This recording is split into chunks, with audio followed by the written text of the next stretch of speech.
नमस्कार. आज आपण एका अत्यंत रंजक तांत्रिक प्रवासावर निघणार आहोत. आपण रोज Google किंवा इतर सर्च इंजिन्सवर काही ना काही शोधत असतोच, बरोबर?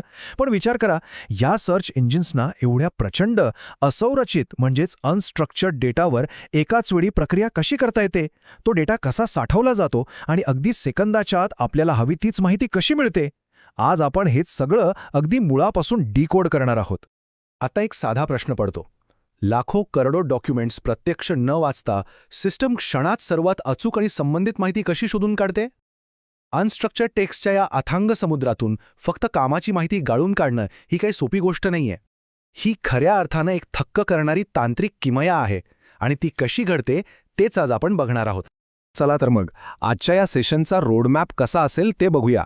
आपण 5 मुख्य टप्पे पाहणार आहोत. 1. इन्फॉर्मेशन रिट्रीव्हल डिकोड करणे. 2. IRचं आर्किटेक्चर. 3. डेटाबेस कसा बनतो. 4. अल्गोरिदम्स आणि डेटा स्ट्रक्चर्स. आणि शेवटी 5. या सिस्टमच्या कार्यक्षमतेचं मूल्यमापन कसं होतं. सुरुवात करूया पहिल्या टप्प्यापासून. इन्फॉर्मेशन रिट्रीव्हल डिकोड करणे. पारंपरिक डेटाबेस मॅनेजमेंट सिस्टम म्हणजेच DBMS आणि इन्फॉर्मेशन रिट्रीव्हल म्हणजेच IR या दोन पूर्णपणे वेगळ्या गोष्टी आहेत. DBMS कसं काम करतं ते स्ट्रक्चर्ड टेबल्समध्ये अगदी तंतोतंत जोडणारी माहिती म्हणजेच एक्झॅक्ट मॅच शोधतं. तिथे तुम्हाला अचूक उत्तर मिळण्याची 100% खात्री असते. पण IR सिस्टमचं काम अनिश्चिततेवर चालतं. ती अनस्ट्रक्चर्ड टेक्स्टच्या ढिगाऱ्यात सुसंगत किंवा संबंधित डॉक्युमेंट सोडण्याचं काम करते. थोडक्यात सांगायचं तर IR सिस्टम एका प्रचंड मोठ्या डेटाबेसमध्ये तंतोतंत उत्तराऐवजी सर्वात जवळच्या आणि संबंधित माहितीचा वेध घेत असते. आता वळूया दुसऱ्या विभागाकडे. इन्फॉर्मेशन रिट्रीव्हल सिस्टमची मुख्य ब्लूप्रिंट किंवा त्याचं आर्किटेक्चर नेमकं कसं असतं. आता हा तक्ता बघा. इथे प्रिएटो डियाज आणि अरँगो यांचा एक अतिशय महत्त्वाचा संकल्पनात्मक आराखडा आहे. हा तक्ता आपल्याला दाखवतो की फॅसेटेड क्लासिफिकेशन प्रत्यक्षात कसं काम करतं. Conceptual models, file structures, query operations आणि हार्डवेअर हे सगळे वेगवेगळे घटक एकत्र येऊन एखाद्या सिस्टमची ब्लूप्रिंट कशी तयार करतात हे यातून अगदी स्पष्ट होतं. या आराखड्यातला सर्वात महत्त्वाचा भाग म्हणजे ही कन्सेप्च्युअल मॉडेल्स. फलाउटसॉस आणि बेल्किन क्रॉफ्ट यांनी याचं जे वर्गीकरण केलंय त्यातला मुख्य फरक समजून घेणं गरजेचं आहे. काही मॉडेल्स जसे की टेक्स्ट पॅटर्न आणि बुलियन सर्च हे फक्त एक्झॅक्ट मॅचेस शोधतात, पण दुसरीकडे इनएक्झॅक्ट स्टॅटिस्टिकल मॉडेल्स असतात ज्यामध्ये वेक्टर स्पेस, प्रोबॅबिलिस्टिक किंवा क्लस्टरिंगचा समावेश होतो. हे मॉडेल्स माहिती तंतोतंत जुळते की नाही हे न बघता ती माहिती किती संबंधित असण्याची शक्यता आहे यावर काम करतात. आर्किटेक्चर समजलं. आता तिसऱ्या विभागाकडे जाऊया. डेटाबेसची प्रत्यक्ष निर्मिती. ही जणू काही एखादी असेंब्ली लाईनच आहे.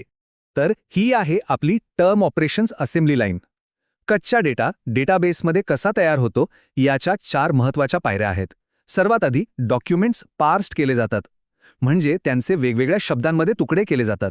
मग स्टॉप लिस्टचा वापर करून जे अनावश्यक शब्द आहेत, ज्यांचं इंडेक्सिंगमध्ये काहीच काम नाही, ते गाळून टाकले जातात.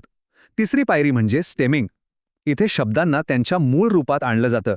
आणि सर्वात शेवटी टर्म वेटिंग, जिथे शब्दांच्या सांख्यिकीय वितरणानुसार त्यांना महत्त्व किंवा वजन दिलं जातं. अगदी एखाद्या कारखान्यातल्यासारखी ही क्रमिक प्रक्रिया आहे. हा फ्लो डायग्राम बघा. तो एखाद्या IR सिस्टमचं प्रत्यक्ष काम कसं चालतं हे अगदी उत्तम प्रकारे दाखवतोय. एका बाजूने कच्चा डेटा डेटाबेसमध्ये जातोय आणि दुसऱ्या बाजूने युजरने दिलेली बुलियन क्वेरी सिस्टममध्ये जाऊन कशी विभागली जातीये हे इथे दिसतंय. दोन्ही बाजू कशा एकत्र येऊन योग्य माहिती बाहेर काढतायत याचा हा एक अतिशय स्पष्ट आणि अचूक नकाशा आहे. आता चौथा विभाग, अल्गोरिदम्स आणि डेटा स्ट्रक्चर्स. या प्रोसेस डेटाला एका सेकंदात कसं शोधायचं याचं हे तंत्रज्ञान आहे. माहिती साठवण्याच्या या प्रक्रियेतली सर्वात क्रांतिकारी संकल्पना म्हणजे इन्व्हर्टेड फाईल. हे नेमकं काय असतं तर सोप्या भाषेत सांगायचं झालं तर ही एक अनुक्रमित यादी किंवा इंडेक्स असतो. यात कीवर्ड्स आणि ते ज्या डॉक्युमेंट्समध्ये आहेत त्यांचे युनिक आयडेंटिफायर्स जोडून ठेवलेले असतात. यामुळे होतं काय तर सिस्टमला संपूर्ण डॉक्युमेंट सुरुवातीपासून वाचत बसण्याची गरज पडत नाही. ती फक्त कीवर्ड बघते आणि थेट त्या शब्दाच्या डॉक्युमेंटपर्यंत एका क्षणात पोहोचते.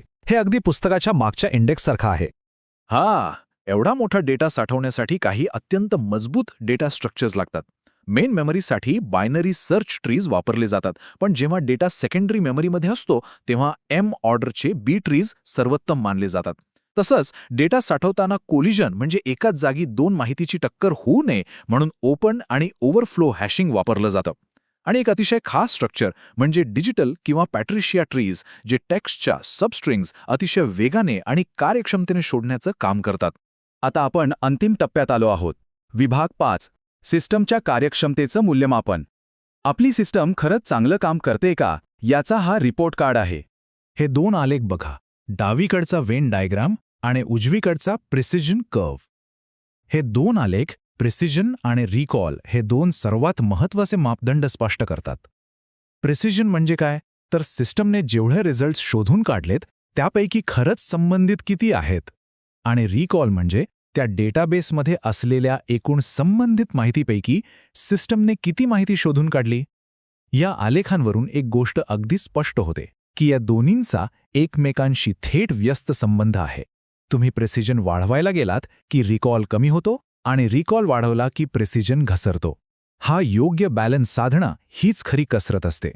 आणि याच कसरतीमधून एक अतिशय महत्त्वाचा प्रश्न उभा राहतो. आज डेटाबेस मेगाबाईट्स किंवा गिगाबाईट्समध्ये राहिलेले नाहीत, ते पेटाबाईट्सच्याही पुढे जात आहेत. जसजसा हा डेटाबेस वाढत जाईल तसतसं भविष्यातल्या सिस्टम्स माहिती शोधण्याचा वेग आणि माहितीची अचूकता या दोन्ही गोष्टींचा समतोल कसा राखतील. हा नुसता प्रश्न नाही, तर तंत्रज्ञानाचा भविष्याला आकार देणारं हे एक मोठं आव्हान आहे.